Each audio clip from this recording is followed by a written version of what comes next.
श्रीपाद श्रीवल्लभ चरितामृतसार अध्याय 13. श्रीपाद प्रभूंच्या भक्तवात्सल्यास जाती कुलाचा भेदभाव नाही. श्रीपाद प्रभू 7 वर्षाचे झाले त्यावेळी त्यांना वेदोक्त विधीने उपनयन संस्कार केला. त्या काळी संपन्न गृहस्थांच्या घरी असे मंगल कार्य असले म्हणजे चोहीकडे अत्यंत आनंदाचे वातावरण असे. बापनाचार्यूच्या आनंदास तर सीमाच नव्हती. त्यांनी आपल्या जातीबांधवांना श्री दत्तचरित्र ऐकण्यासाठी आमंत्रित केले होते. ते सर्वजण मोठ्या उत्सुकतेने दत्तचरित्र श्रवण करण्यास आले होते. दत्तदास नावाचा एक श्रीपाद प्रभूचा भक्ताने श्री दत्तचरित्र सांगण्यास प्रारंभ केला.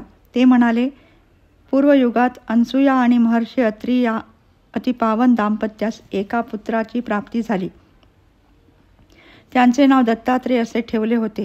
तेच परमज्योती दत्तात्रेय सध्या कलियुगात श्रीपाद श्रीवल्लभ या रूपाने पीठिकापुरम क्षेत्रात अवतरले आहेत.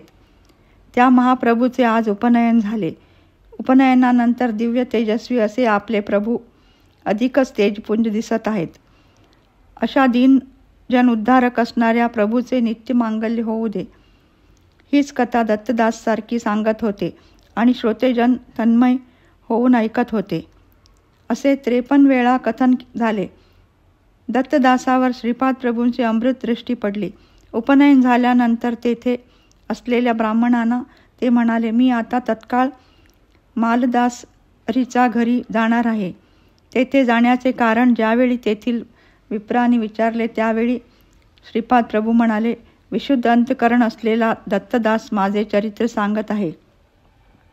त्याने एकदा सांगितलेली कथा 1 अध्याय असे समजल्यास 53 अध्याय पूर्ण झाले आहेत. माझ्या चरित्रातील 53 अध्याय श्रद्धाभावाने पूर्ण करणाऱ्या दत्तभक्तास देण्यासाठी असलेले सध्या फलित लगेच त्यास द्यावयाचे आहे. श्रीपाद प्रभूंना दत्तदासाकडे जाण्याची परवानगी विप्राने दिली नाही.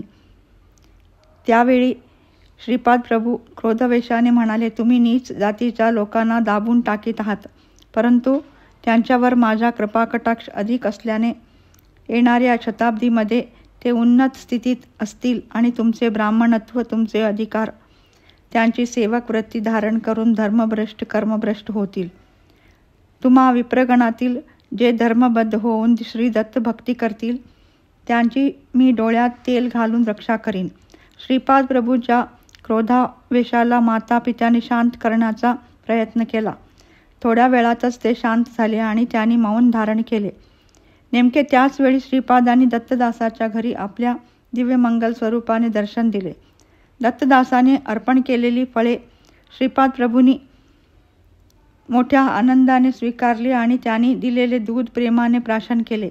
श्रीपाद प्रभूंनी आपल्या हाताने मिठाईचा प्रसाद तेथे जमलेल्या सर्व भक्तांना दिला आणि आशीर्वादही दिला. नंतर ते प्रसन्न चित्ताने घरी परतले. श्रीपादराजम शरणम प्रपद्ये.